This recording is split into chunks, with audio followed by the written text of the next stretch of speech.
Going back to the wrong. And also, Good. are we ready to go? Yeah, was that? You will. Oh, I didn't think it was easy. See them. Over there. I just, we got one on there. If that was done. Our sharing offices only for that one. I don't remember saying anything. What do we gotta do?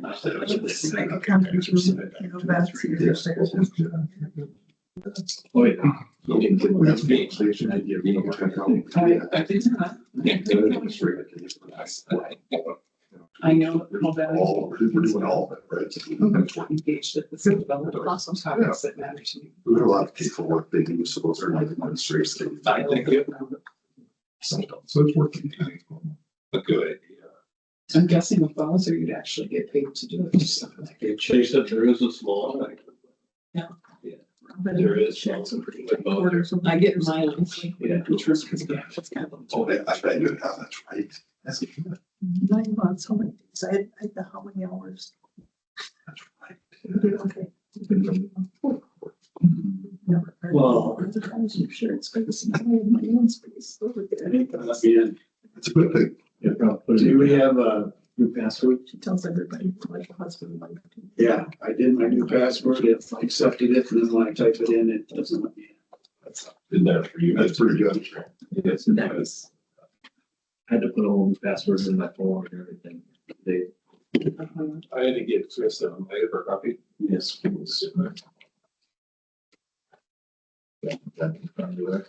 I've got the agenda here.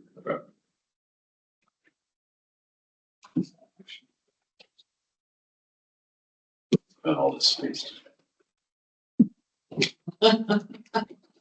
You can stretch out, put your feet up. Okay. We will call the Waseca County Board of Commissioners meeting to order. It's 9:33. Everyone would want to silence their cell phones and stand for the pledge. Pledge of allegiance To the flag of the United States of America and to the republic for which it stands, one nation, under God, indivisible, with liberty and justice for all.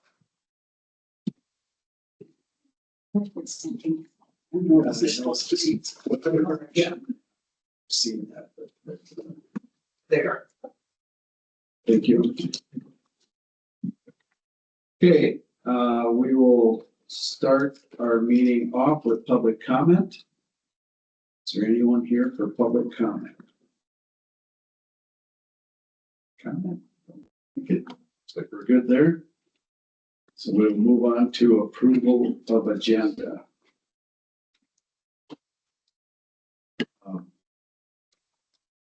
Commissioner Krause, do you have anything to add to our agenda?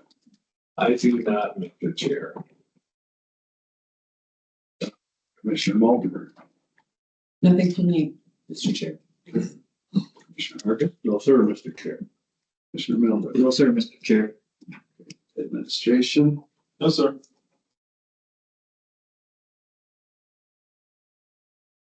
What did we decide on this? Would we just do it at administration? I believe so. Okay, just count that as administration update. It sounds good. Okay, if there are no additions or changes to the agenda, I would look for a motion to approve as presented. I'll move it. I'll second. Been moved and seconded to approve the agenda as presented.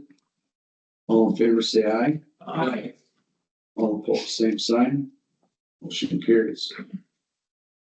I want to make sure particularly that we're calling out who first and second since Yeah, Beth is doing this from a distance. Oh, So the motion was by Mulder and the second by Milford yeah. on the agenda. So she is online. then? Yeah. Okay, We'll make her guess though. no, that's right. I wasn't sure if he was taking the notes or if she was listening. All right, we'll move on to approval of county board minutes.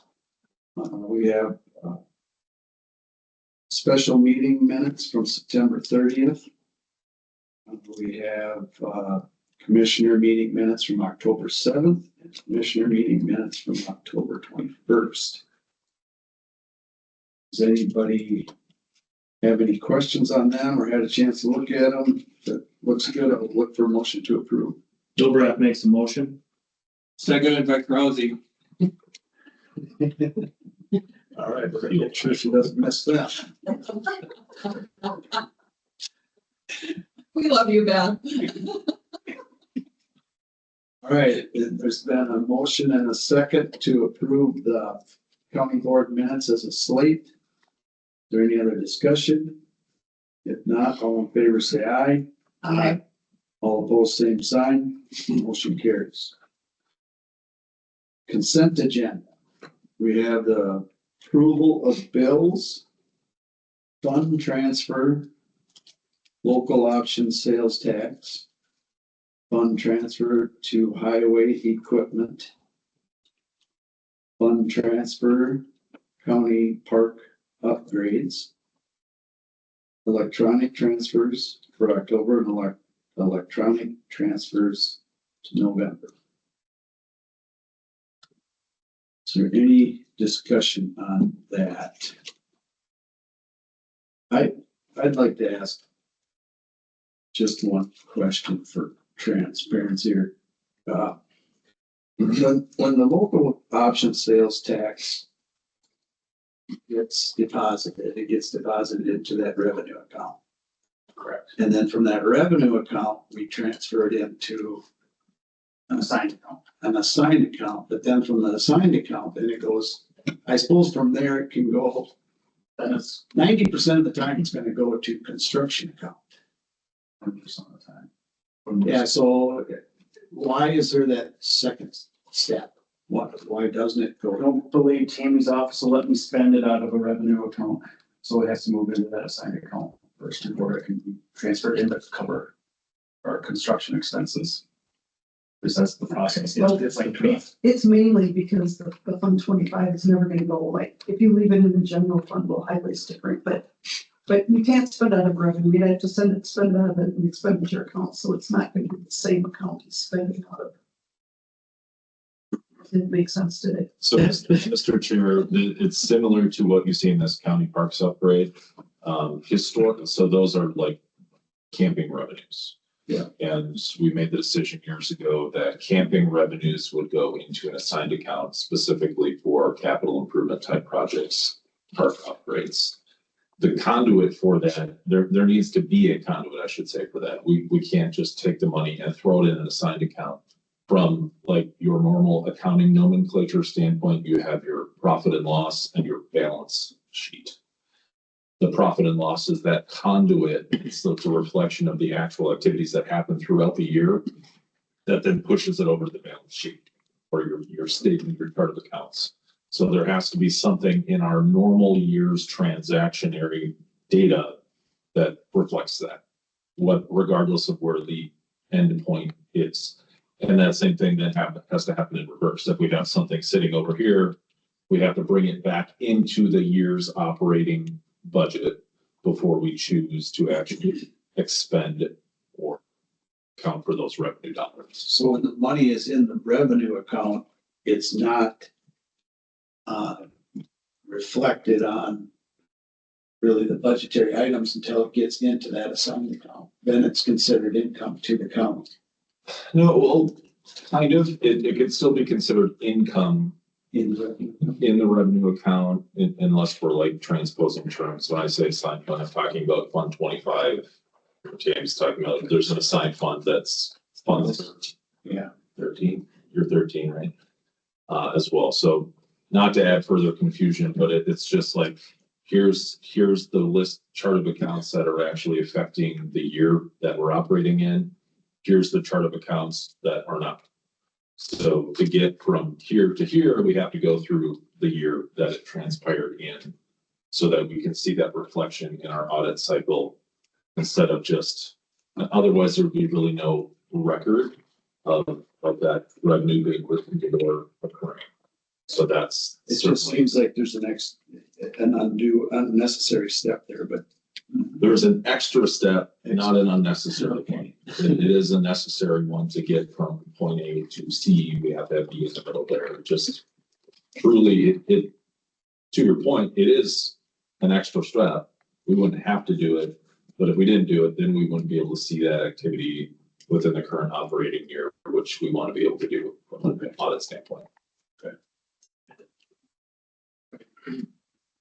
That explanation, if there's no other questions on the consent agenda, I'll move that as a slate. I'll move it as a slate target. Is there a second? Second by Krause. Moved and seconded to approve the consent agenda as presented as a slate. All in favor, say aye. Aye. All opposed, same sign. Motion carries. Action items, John, and I want to say happy anniversary. 9 years. 9 years, thank you, yes.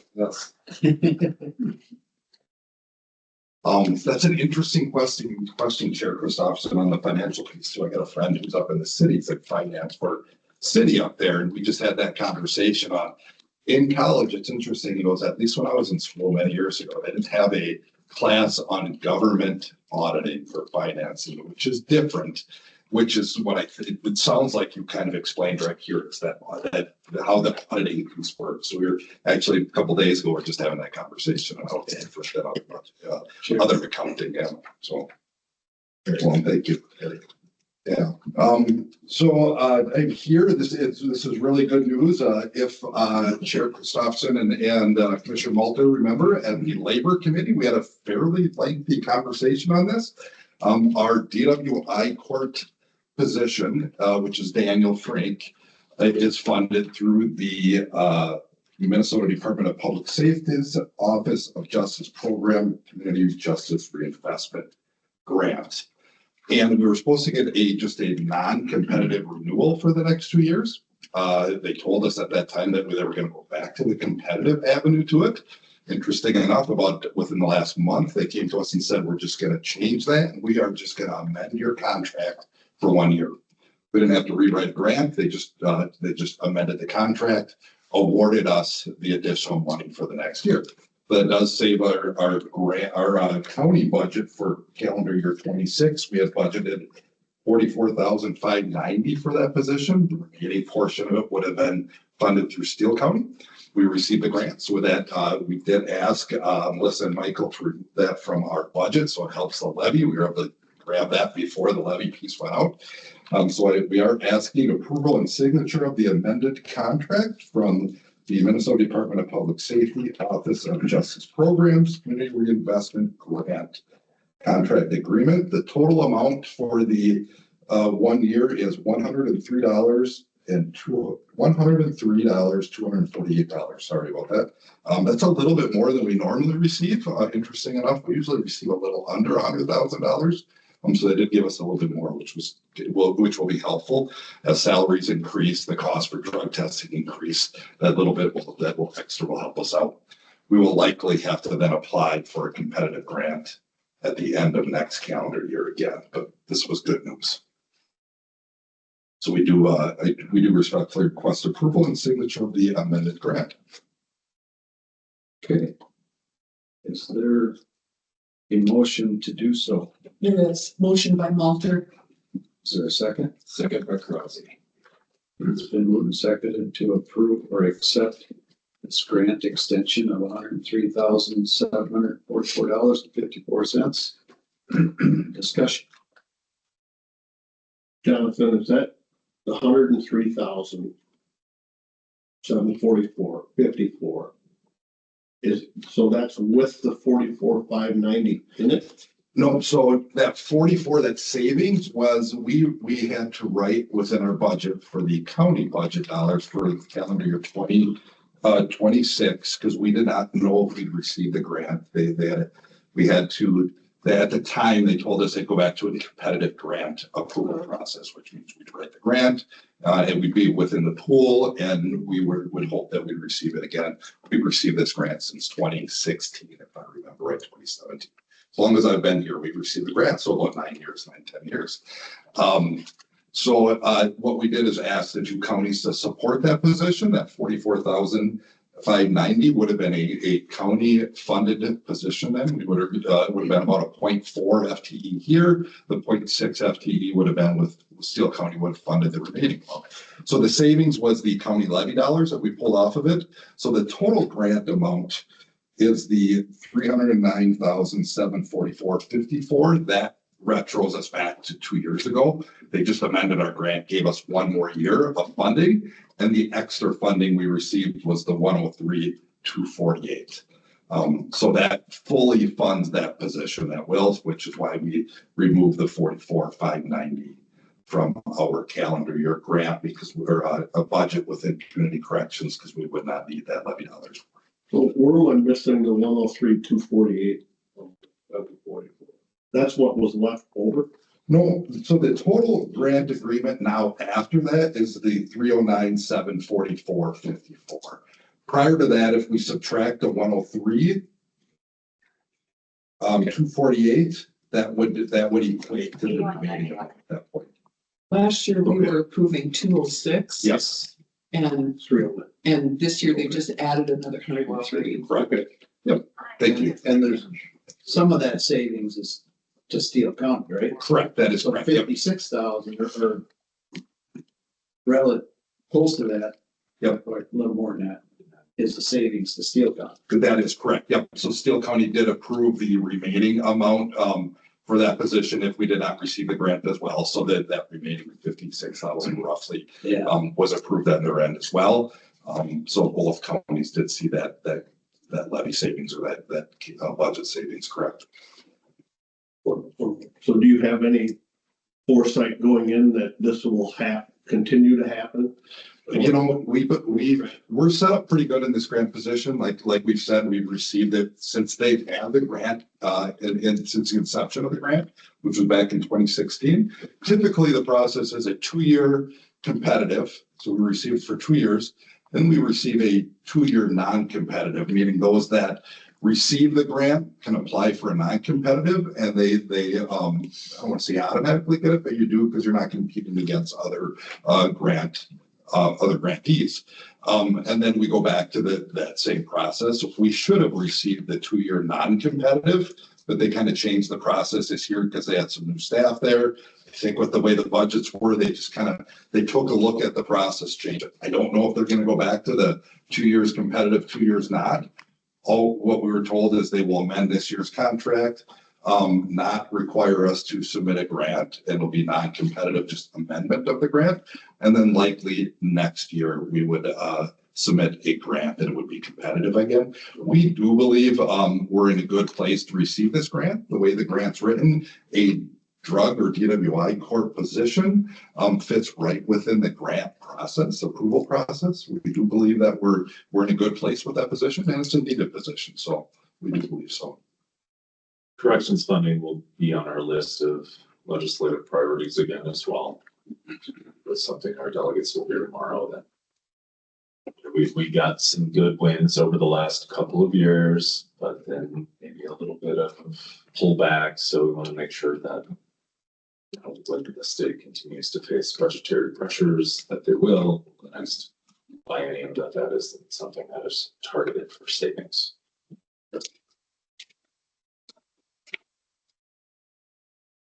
Okay, any other questions for John?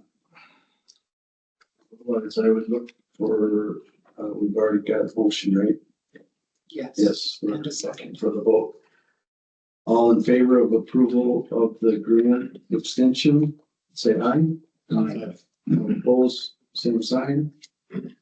Motion carries. All right, thanks. Thank you, Commissioner. Thank you, John. Thank you, Michael. Okay, resolution 2025-46. Jim. Morning. Morning. 2 weeks ago, I was here, task force for adopting resolution for a county local road improvement program grant application, which we did so, and I have since submitted that. Back here again this morning, looking for the board's support and willingness to sponsor Woodville Township's, application for local road improvement funds, for 355th Avenue and 150th Street, which kind of runs from, we'll say, out here Woodville Cemetery and loops, east and then north up to Snake Trail. Woodville Township was selected for $1.5 million in 2023 through this program. Again, via county board support and sponsorship, and they're looking to throw their hat in the ring again for this type of funding, and so that's looking for board support via adoption of resolution 2025-46. I'll make that motion that we send the 25-46 resolution. Second target.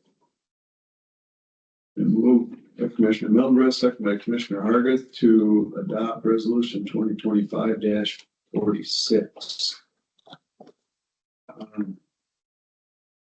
Any discussion? Yeah, go ahead.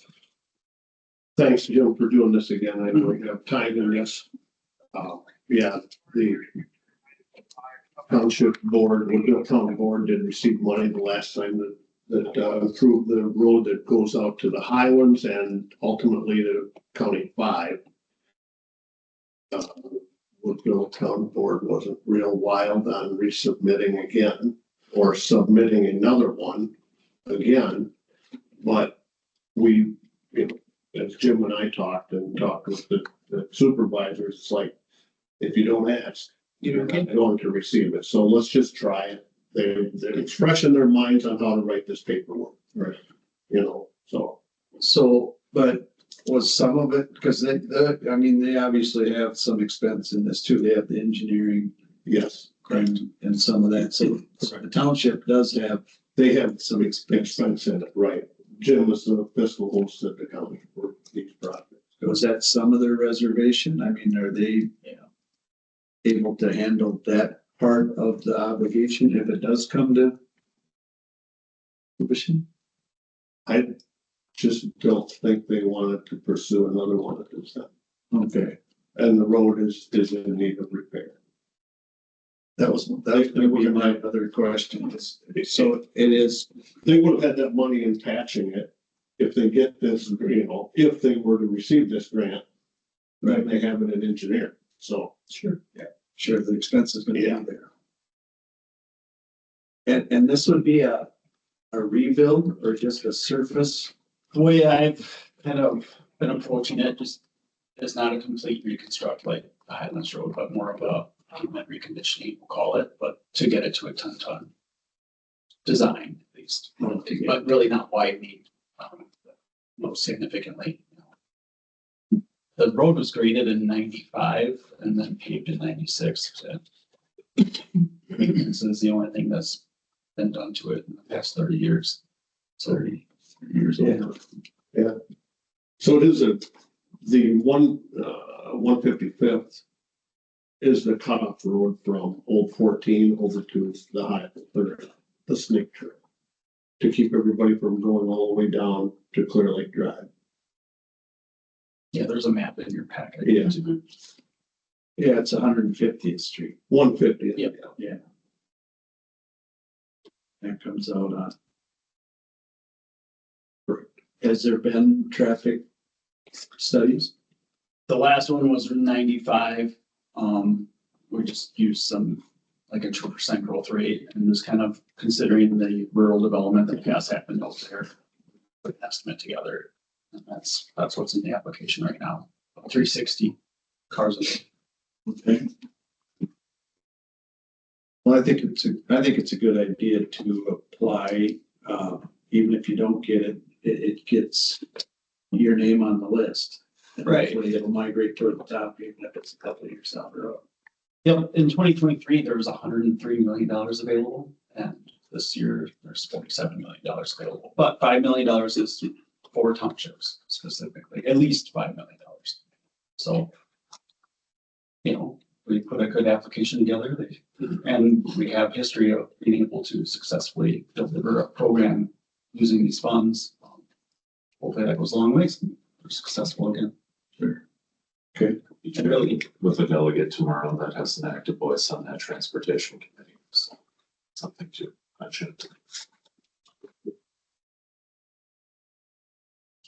You know, and so the sponsorship again is the county has to basically cash flow the project.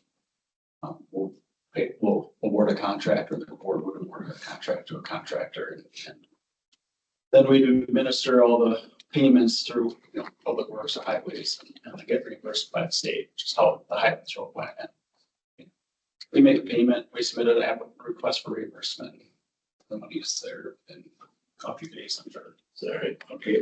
So it's, no, it goes pretty quick, especially through state aid office. But yeah, the township would have to hire an engineer to put a plan together. I just don't have the resources to do that in-house, but helping them with this application is fairly reasonable. Yeah. Okay. Any other questions for Jim?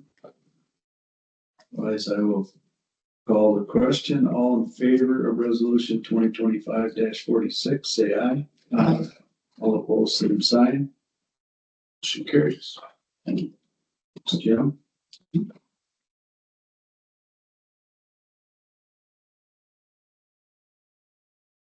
All right, now we will move on to administration update. But just I want to acknowledge, and I probably should pass this on to the commissioners that were there. We got a award from, I'll let you explain. Oh. You guys were there. Okay, Got the award of it.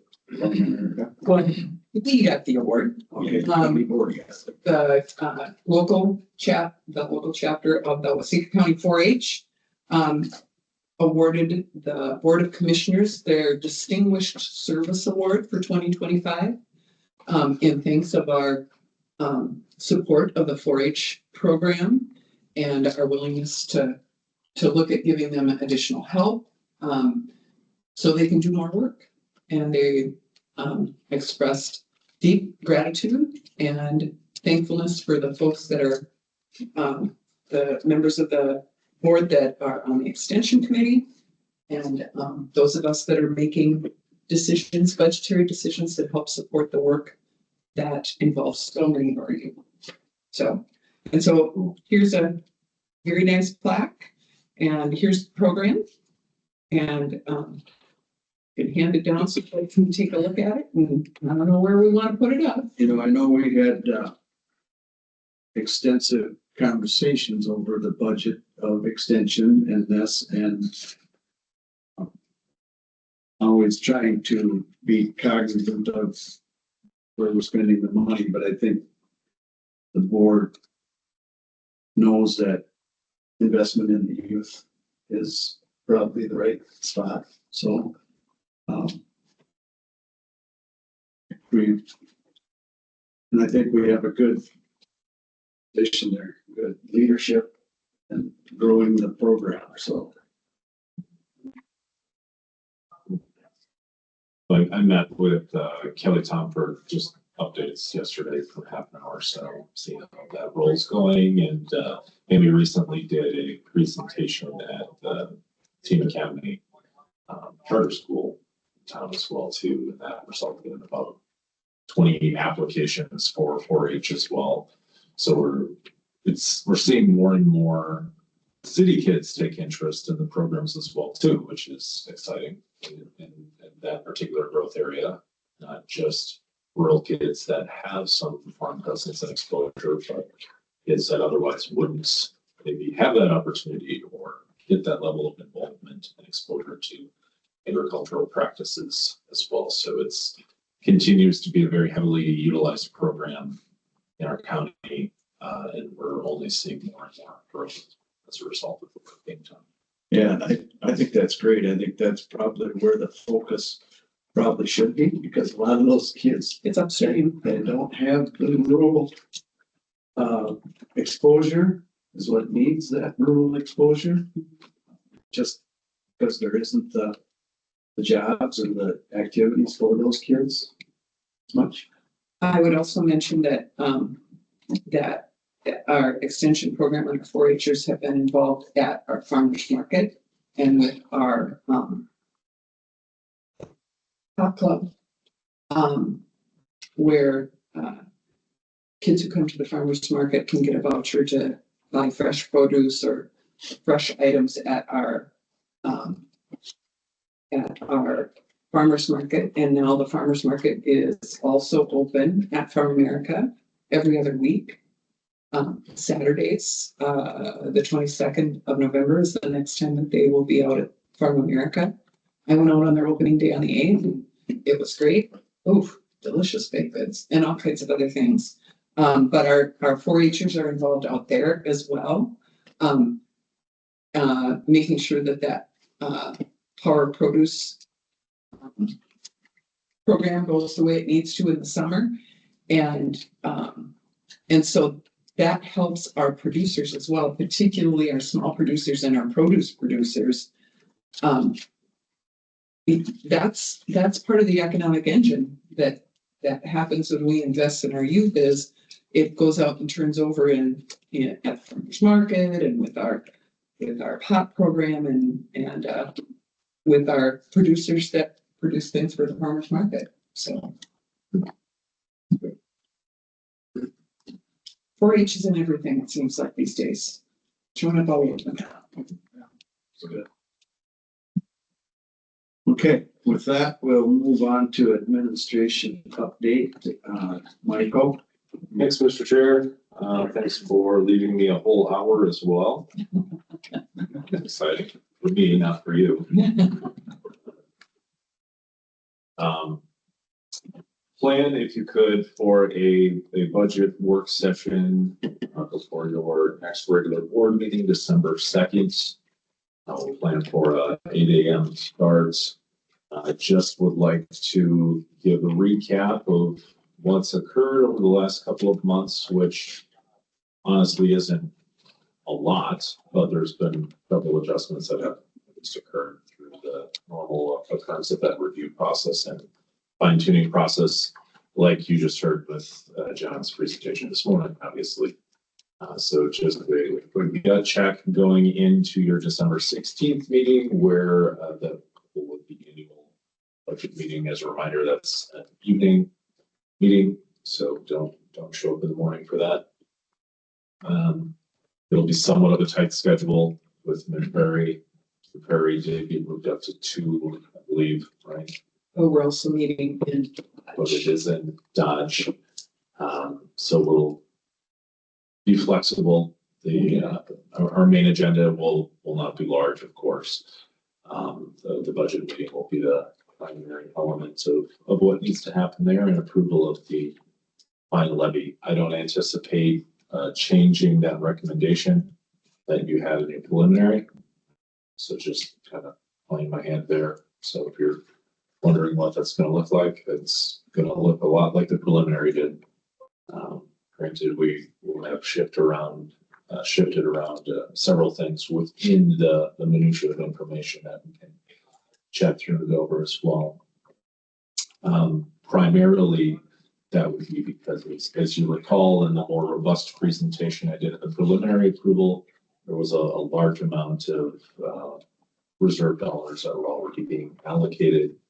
Primarily, the ones that I focused on were Mid-Prairie dollars, and why those mattered in my conversation was because those are part of the dollars I had set aside or earmarked for a judicial center build conversations, part of the stopgap funding for buying down levy sustainability until our other issuances fall off relative to our other bonded debt falls off for the community services building specifically. From interest standpoint, rates continue to be high, but the last 2 weeks is the first time we've seen a little bit larger adjusting on the 7-day yields from 4.15 down to 3.94, so 21 basis point adjustment. The term rates didn't change at all. So looking at dynamic CD rates, things of that nature, the little longer term elements haven't changed. But we're seeing a little bit of a reaction to that second federal rates cut that occurred. Interestingly enough, there is and a couple of commissioners were talking about this on the walk over here this morning too, but a part of my NACO affiliation at that Finance, Pensions, and Intergovernmental Affairs subcommittee that I've been on for several years. Topic of that conversation was property tax reform yesterday. Happening at the federal level, there is a lot of conversation surrounding this at the federal level, and as well as some states that are looking at holistic property tax reform, whatever that may be, in those respective worlds. And also the reality of the balancing mechanisms. If property tax goes away, what does that do to income tax? What does that do for all of these other subsidiary costs? We always talk about like the big three in terms of those tax implications. If one of them changes, the other two inevitably seem to shift to compensate. So it's a very active conversation. You're going to be hearing more about that, I'm sure, especially from a NACO standpoint. Yes. Because we had some of this discussion at Futures. We had the district or the state directors of the associations, the county associations in from Florida and Texas. Mm-hmm. Yeah. Where very active discussions are happening about doing away with property taxes. And was any of the discussion about the lack of local control then, if that, because that's almost the entirety of our local money is tax levy that we have discretionary spending over. And if you don't tax property, you tax sales tax. Do you do that locally or at the state level, or is it income tax? And then is the state sending enough resources back to the local folks to do the work? Because, right now we control the levy as best we can, but we have the say on it. And so that was part of the discussion we had. I don't know if that was any part of, elected people get really worried about losing control. Well, makes sense. It absolutely was part of the conversation. Somebody from Texas was part of that presentation, as well as someone from Florida. Part of the Florida, so they used I think it was an Orlando conversation just as a test case. Were you to remove in this one isolated area all property tax, the sales tax rate would increase to like 32% or something like that. So they're talking, kind of working through the futility of if you just completely remove this, what does it do to everything else relevant to those local services, local programs that still would have to maintain and endure, even if you greatly reduced some of our mandatory discretionary conversations, even if you were able to disassociate with some of the state mandated programs that don't have funding associated with it. It's still a pretty stark impact, just pulling the plug on one of those large funding sources. So yes, there would be a concern where all of that funding now funnels through the states, and you're reliant to the states to see those pass-throughs come through as you would want them to, and in the timing you would want them to. And not just for the county, for the school districts, for the cities. Yes. I mean, yes. Yeah, and townships. that was a lot of the narrative too. The county is the fiduciary of those funds for every taxing district. So we're calculating, reconciling, collecting, and distributing tax dollars for every school district, township, and city within our borders. So it is not an easy thing to unravel, and Minnesota is prohibitively complicated when it comes to property tax law comparative to some other states. But just to throw out there, it's not a conversation that's going to go away.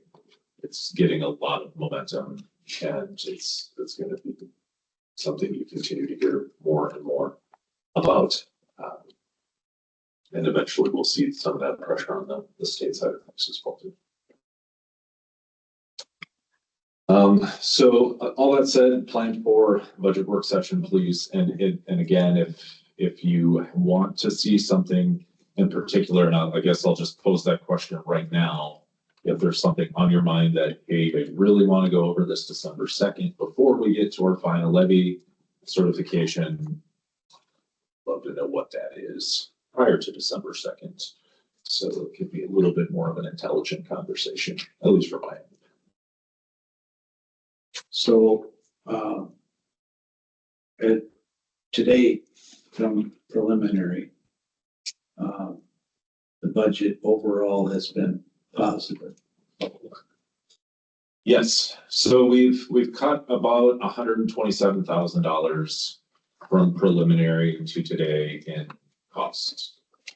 And as I mentioned, typically if you make that correlation, okay, great, we get to lower what the levy implication is. And I had stated that that is not my planned recommendation because we are already buying down a large portion of that implication with surplus dollars. Now, you could rightly counter that argument and say, well, but those dollars are there, so we're going to spend them anyway, and we're going to make the savings to the levy. Okay, that's a valid argument, right? So like any year, my recommendation is just that, a recommendation. And ultimately, individuals have to make a determination based upon what you're feeling and what you're comfortable with as best we can with, the multitude of unknowns that we have to work with. So I got a dumb question. Was preliminary 2% or 3%? 3%. Yeah. And I guess I'd argue still a very, very strong number, especially when you look across some of our borders and in our, not just District 7, but elsewhere across the state. There are some numbers approaching 6-7 times that amount. So it's 3% is very strong. Yeah, no, I would agree with that. And that's what was in the preliminary estimates. I got mine yesterday. Have we gotten many phone calls yet, Tam? There have been a few phone calls. A couple of us are fortunate enough to get calls and messages at home over the weekend with questions on them. And So is most of it having to do with assessed values, probably versus, the one I got was, why is this city getting this much money? And what is that for? And so I explained it's the general fund, the fire, the bond, the debt, those types of things. Oh, okay, because I already paid my special assessment. If you look in the other, I don't know. I don't know. Virginia got a call just because it was ag taxes or July. So a farmer called her to see what were they doing, what could he do? And she said, put it in the draft box. That wasn't TNT related. I know there's been a couple of questions in the front office that didn't make it back to me, so it wasn't anybody angry or anything, so. okay. Just questions. Okay. All right, yeah, the couple of people I talked to were fairly positive. But there were small increases, but overall pretty flat for ag. And just at the random checks that I do and stuff, several of the ag taxes went down just a little bit. So Yeah. You'll be happy to know mine also not. And residential did outpace ag this year, right?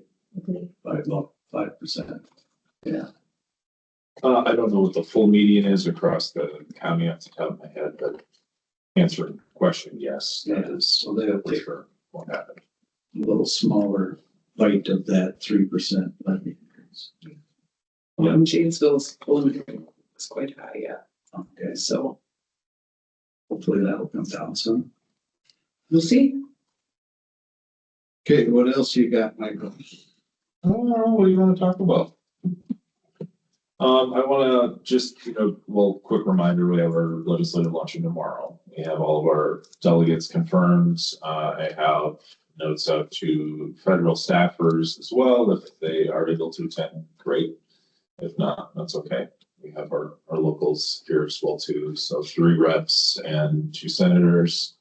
Like I mentioned, all of those individuals fulfill specific roles. They all are assigned to various committees and subcommittees, some of which are relevant to what we heard from this morning with John and Jim as well. So look forward to that conversation. We'll have updates from City of Waseca, City of Janesville, City of New Richland. Sounds like I wasn't able to connect with Tyler. I connected with Heather. I was going to make sure he got here. So look forward to those conversations as well. Of a update from the school district, local, the superintendent here as well, and not sure on JWP as of yet. Not sure. Waldorf? I don't know where it's spread. Our last library board meeting, this is in the office, he was in the It was. Okay. city office while we were meeting, which is the library too. I'll try to get a hold of him again. Okay, if you tried, that's, thank you. We just want to make sure all our cities have the chance. So Absolutely. at this legislative luncheon, are we gonna, are the reps going to, and senators going to introduce themselves and do kind of an overview? Mhm. And then you'll have the town or the cities and the other people kind of do their overview, and then we'll follow up with some questions to them, or? Right. I assume they'll have some questions as we go. So I want to leave plenty of space for that. But yeah, what I communicated to all of them is we'd love to hear your priorities going into 2026, what you want to see happen in the legislative session. Specifically like where they sit and where they serve from their committee assignments as well. What are kind of the hot topics that you're seeing and hearing? For sure, we'll have Brian Christensen here from AMC.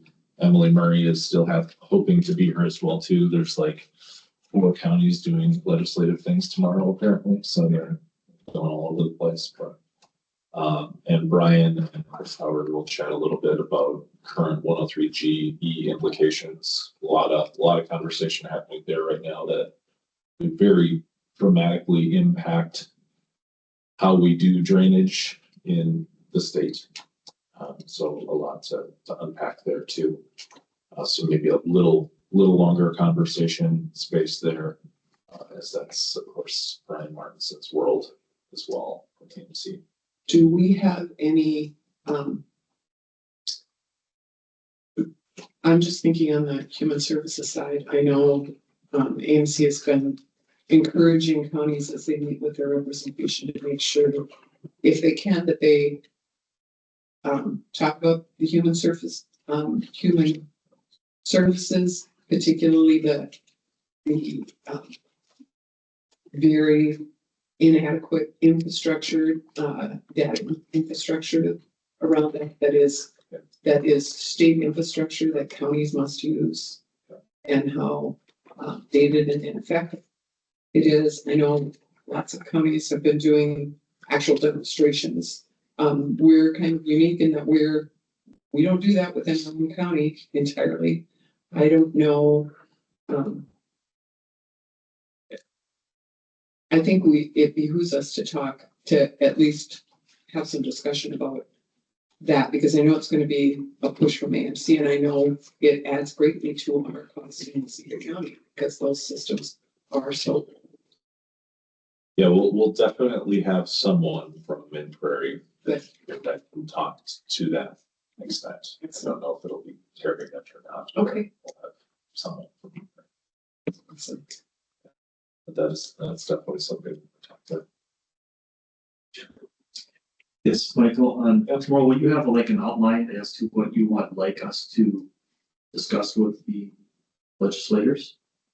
Yes, so agenda crafting was going to be part of my question as it pertains to you folks. So I appreciate that question. I don't necessarily want to do all the talking. Well, I'm perfectly fine with not doing any talking. That's great. But if there are particular things that you want to cover or be involved in, I'm happy to just have those isolated, prepared. Like you just heard, obviously, Commissioner Mulder can supplement the health and human services piece. Sarah, I'm very good with her too to about that. Yeah, I think we gotta be, I'm just sitting here wondering how to handle that, so we don't us talk about somebody that's already there that's going to talk about it. You know, we don't want to Correct. regurgitate all this, or we'll be there all afternoon. So, yeah, we gotta pick topics for us to talk about that isn't gonna get touched on, whoever's there from Prairie or other people that are there. So kind of the idea, rough outline is we'll hear from our other entities to begin with. We'll have kind of while lunch is being set up, we'll break for some lunch. As lunch is happening and concluding, we'll get into more of the county specific things. So Okay, it's our event. I'm being selfish in that regard with the time, unapologetically. With kind of after the lunches, the delegates themselves and the county priorities. well, that's good. I think that sounds good. You have the other entities present first. Yeah, so the only thing I didn't quite conclude, you can give me insight in this, is if it makes the most sense to give space to the delegates at the beginning, so we know who you are, what you do, and how relevant it is to other things you'll hear. And then allow them to ask some questions again, and just kind of my thought. Michael, my other question is, did you invite somebody from AMC down in our district meeting? They said they'd like someone that. Brian Martinson and Emily Murray are both staffers there. So Emily will be able to speak to the correction side of things. Since from the environmental. Yep. So, Yeah, Brian Martins, so Chris and Brian have connected on their spiel, their presentation, and Emily will be able to speak to the corrections funding piece of it as well too. Yeah. Anything else on that piece tomorrow? One of the things I'll likely mention, is putting together the framework of a local option sales tax ask, piece of legislation. So interesting. And this is something that we will further engage Ellers in, just with putting together some of the narrative, but you know, a rough outline of basically what the request is, what the background is, the scope of the project, the work itself being done, the benefits, and we'll go through all this verbatim right now, but the benefits in terms of community, benefits to the service efficiency, from staff and region, and then regional significance, economic impacts. And that's a lot of what Ellers will help to supplement into the next as well too. There's some of the statistical information, economical impact information. And then what I don't have in this draft for the ed will just be some renderings of 3D imagery. This is what it looked like. This is the layout of it, and just making it more practical and real to the conversation. It's not a hypothetical idea. Let's work ready to do this, and this is why we need some assistance and help.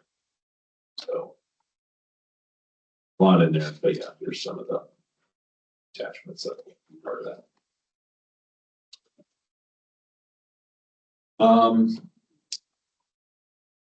Other things. Oh, confirmation. I was talking to hotel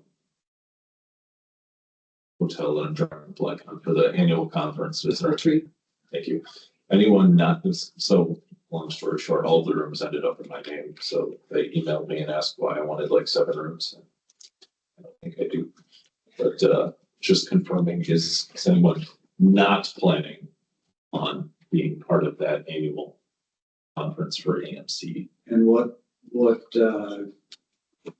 3 nights, 2 nights, or what are you reserved for? Good question. I think 2. Despite it, So so it'd be Monday it's night. Monday and Tuesday night. Monday night, Tuesday night, not Sunday. Yeah, so if we need any adjustments to that, I'll. I think I already had mine set up prior to anything. You did, okay. Isn't there The, MRC? I don't know I don't know what the schedule for MRC is. Typically they've had the SCA on the Sunday night, Right. but they moved that to Monday night. Monday night. I will be there on Sunday because I got a board meeting. Just imagine that MRC is. Sounds 6:30 to 8:30 Monday. Yes, yeah, they moved it from Sunday to Monday. I think they're hoping to get a little better turnout there. Do you see anything on, are you looking at the calendar? Is there anything out there for MRC? I don't get MRC stuff, let me.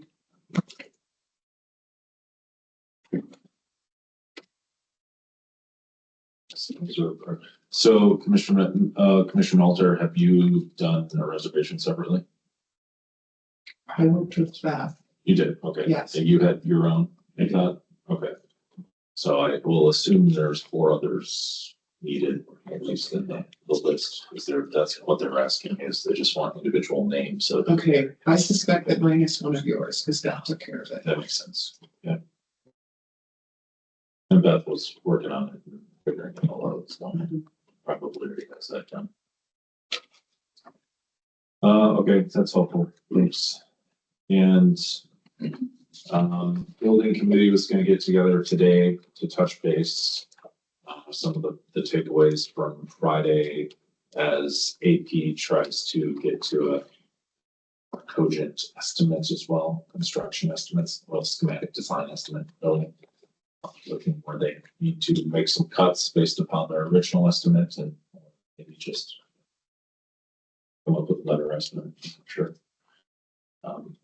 Thursday evening, just a reminder, there's a green seam event in town here from 4 to 6 p.m. Hopefully a couple of you are able to attend that. And I think That's a Farmer Bear. Yeah.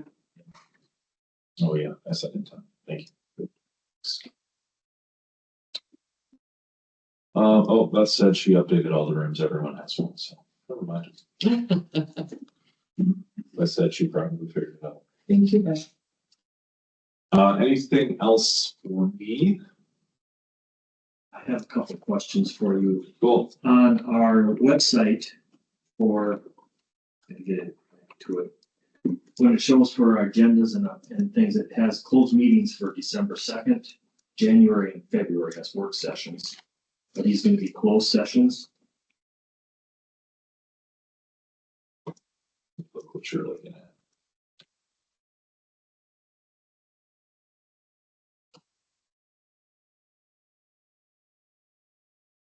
Under the agenda notes? No, And I'm guessing I got a copy for it. my other tidbit with that is on our December truth and taxation meeting, that still has us at 9:30. Yeah, Beth and I were just chatting about that yesterday too, so I know she's updating that. So we'll update the December 16th meeting to 5 p.m. We'll update we'll remove the closed language. Yes, there'll be an 8 a.m. work session, but it's not closed. Thanks for clarifying. That'd be. Coming for lunch tomorrow? I was going to ask about that, yes. Where is it at? You're on the list. Right here, Here. in the East Annex. Okay. Starting, 11. thank you. Anything else for me? You have some HR announcements in front of you. Solid waste and recycling tech, and nothing else that I'm aware of there. just have to congratulate Bradley Krause for 6 years. Everyone in the room.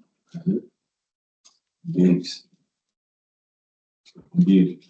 Tina, I believe, sent you an EDA update. She's over in Owatonna this morning for their regional meeting. I can't remember what site selectors type thing is, but so we sent her over there instead. State of manufacturing. That's what it was. State of manufacturing. Okay. That's all I got. All right, then we will move on to commissioner reports. Commissioner Milburn, would you start us off, please?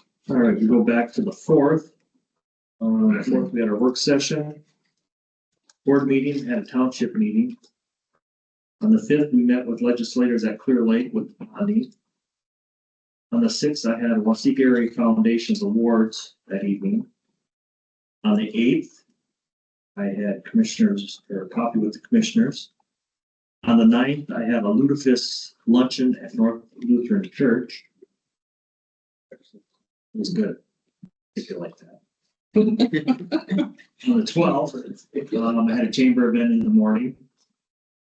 On the 13th, I had an art center event. On the 15th, I had coffee with the commissioner again. And yesterday, I had MVAC meeting in Mankato. Brings us to today's board meeting. And I just want to do a shout out to the Waseca Blue Jays football team for winning their semifinals and congratulating them. And then they play Annandale Saturday at 1 for the championship. So Waseca. Okay. Thank you, Commissioner Hargan. Tuesday the 4th, 8:30 work session, 9:30 board, 7:30 Woodville Town Hall. Wednesday the 5th, Waseca Lakes Association, 7 a.m. 2:30 at Clear Lake Park for the bonding bus. Thursday the 6th. 1 p.m. I met with Amy at the Waseca County Historical Society.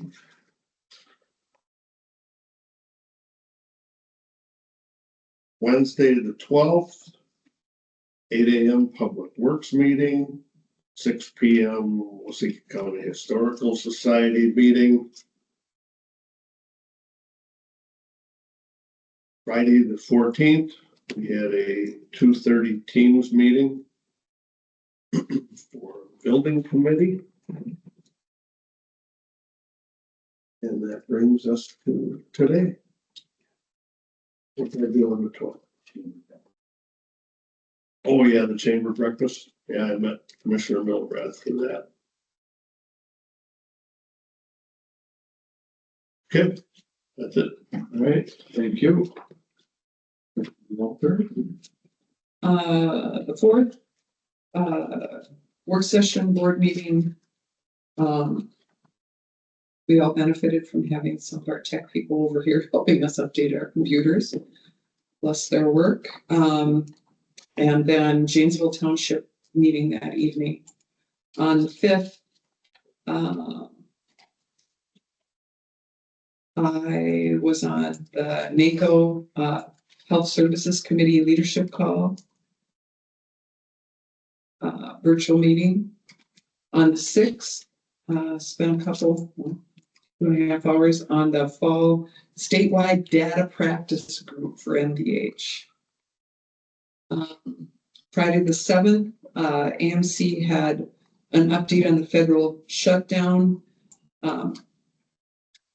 impacts to SNAP, WIC, and LIHEAP, which is the heat assistance. Those, even though the federal government is now open again, the issues continue around when they will actually get caught up and when funds that, should have been here a month ago for that are actually going to show up. So that's an ongoing question. Friday afternoon, budget review meeting with Mid Prairie. I appreciated the staff time there. Saturday the 8th, I did go out to Farm America to the farmers market. It was awesome. All kinds of good stuff out there. The 10th, I was in on MDH office hours for LPHA people, so it was a virtual meeting and we talked about transformation of the system and what was happening and people could ask questions. Library board was in Janesville that evening, and then I went off to the city of Janesville and their council meeting. On the 11th, the county was closed and I did other things. From the 4th to the 11th, we did have the courthouse lit up for our veterans, which was awesome. On the 12th, I had a morning chat with my High Performance Leadership Academy group, and then a meeting with SHAC leadership or with MDH leadership about SHAC. I did tune into AMC's Lunch and Learn on GIS. Super interesting, all kinds of technological things that we could be doing. That I got pretty fired up about what we could learn from that. Mid Prairie Finance Committee was in the afternoon over in Steele County. On the 13th, SHAC Executive Committee meeting in the morning, and then got in my car and made my way up to AMC for futures that ran from 1 o'clock into the evening, and Friday morning as well. Property tax reform was one of the things on the topic. We had interesting speakers. I always come out of there with all kinds of thoughts about what we could do. Then that afternoon, we had a meeting with AP on schematic design and cost review, a virtual meeting. And stopped at the VFW to wish one of my fellow board members a happy birthday before I went off to the 4-H achievement celebration on Friday evening. 60. Yeah. Hush up, dude. Remember who you're sitting by. That was supposed to sneak past. I know. It's like it's going to be 3 more turns. Yeah. I had a full, speaking of birthdays, between yours and my daughter's, we did birthdays all weekend. I had 3 birthday celebrations that I got to go to. Yours was just the first. The 17th, I had a SHAC leadership MDH staff meeting up in Bloomington, and then a joint leadership team meeting in Bloomington yesterday. And here we are today. Started the day with a labor committee over at the courthouse and building committee, and have Mid Prairie this afternoon. So a jam-packed day today. All you, big guy. Thank you. Commissioner Crows. Yeah, the 4th, the board meeting work session then that evening was St. Mary's Township. Then we skip to the 11th, Veterans Day. That evening, the Wilton Township met, and then Wednesday, the 12th was the AMC GIS, which I did not get to view, but I got it recorded and I'm going to watch that. We had Public Works on Wednesday. Thursday, the 13th in the evening was SWCE that I attended. And Friday, the 14th was the extension out of Farm America, which was very good program. And then Monday, the 17th, DNC meeting. And that brings us to today. All right, thank you. As myself, we had the work session board meeting on the 4th.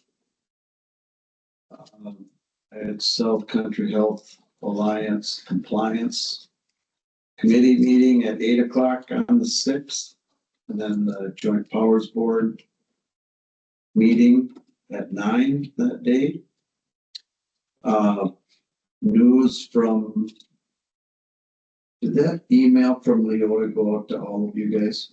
Yeah, I think it did. As far as we are, we won the Supreme Court decision. I shouldn't say won, they reverted back to the previous decision, which was positive for us, for county-based purchasing. Yes. So it was up to DHS on how they were going to pull that back in for us to be single providers in the counties of choice.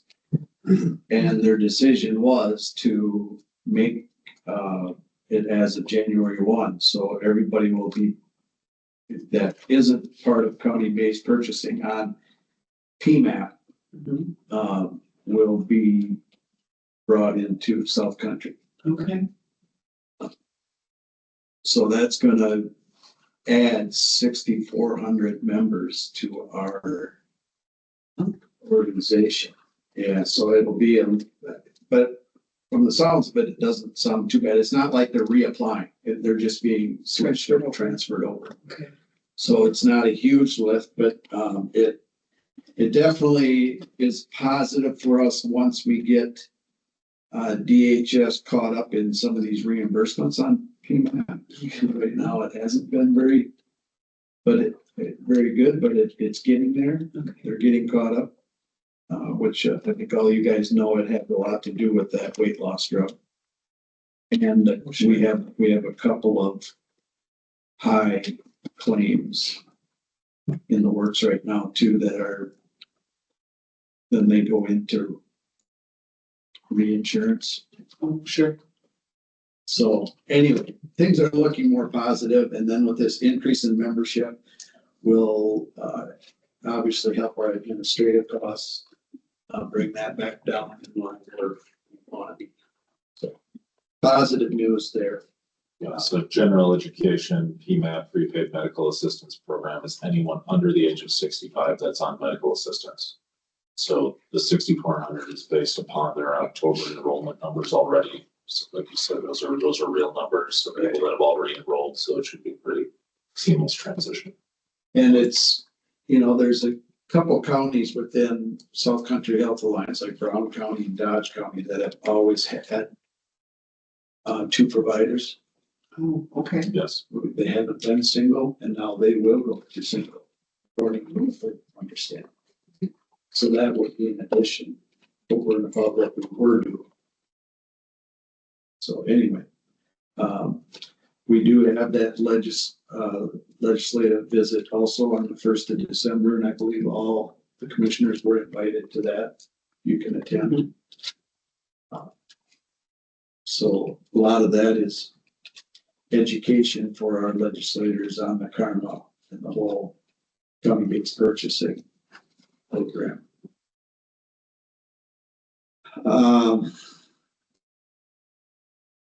7th was Min Prairie policy, a virtual meeting. We went over a few policies. The 11th, I had my surgery, so I was not doing much last week, other than I did have a department head meeting on the 13th.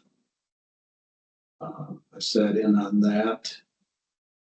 And then yesterday, P&Z subcommittee was a productive meeting. And then labor this morning, labor committee, and then Min Prairie this afternoon. So it's picking up. I'm going to mention, because I just looked it up, MRC does meet Sunday night, Yeah, I just seen that on 5 to 6 o'clock, wasn't it? 5 to 6, 7:30 is what I have. That's what's on the tentative agenda. Okay. I don't know if they send you reminders, take that as the first. There's also an agricultural and rural development forum from 5 to 6, and workforce economic development and housing subcommittee is meeting. And those are open to all attendees, as is the tribal relations forum. So is Beth listening? Mm-hmm. Is she able to get me a room for Sunday night if I was to go up to that meeting? Then just have her get to work on that. Work on Let's see if she can. She might. sure she did. I did get the response that Senator Klobuchar staff will be here tomorrow as well too. So, Okay. All right, is there anything else? I got one other quick thing, something. I'd love to get that vote in there early before they adjourn. Been chatting with, DDA, working on strategic planning processes, as I've mentioned before. A couple of things I wanted to get clarified from the notes here in getting that kickoff started. We talked about, looking at off Tuesday dates to keep it a recurring schedule. This is going to be a little longer. So let me back up a second. How they approach this is really in two stages. They have a lot of pre-meetings with stakeholders. So a lot of that will be involving department heads, other leadership positions, elected officials that they'll try to schedule meetings with, really in roughly a month in advance of when they would in person physically with us. So it's only one lengthier in-person conversation session. You have to plan 6-ish hours, I would guess. But the advantage there is, we're not for a couple hours, 5 or 6 times. So some of the timeframes we're looking at would some of these dates at this juncture, I'd probably just delete this one. But the 15th, 18th, 19th of December are possible dates that are not Tuesdays, obviously. If we look at the next available Tuesdays that they have on those off weeks, January 13th and 27th. So I'm just looking for some quick real feedback from you folks. What does work, what doesn't work? And then if they all do, just what would you prefer? I'd like to see it start out next year, January, so it's or December, I should say. Okay. My opinion.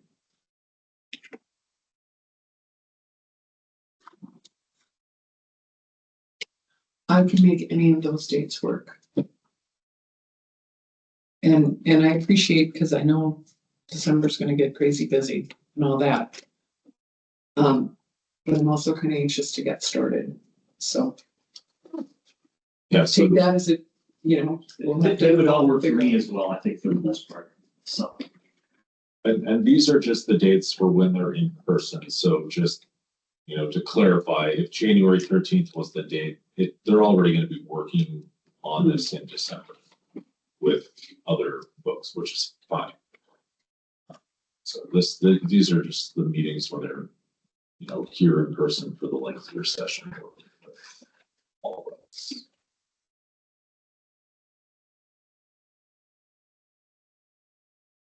Other folks, strong preferences, one way or the other? I don't have preference. Okay, we go with January 13th. Once. All right, perfect. Will Dustin now notice to us? I'm sure she will. Yes, we can. Right now?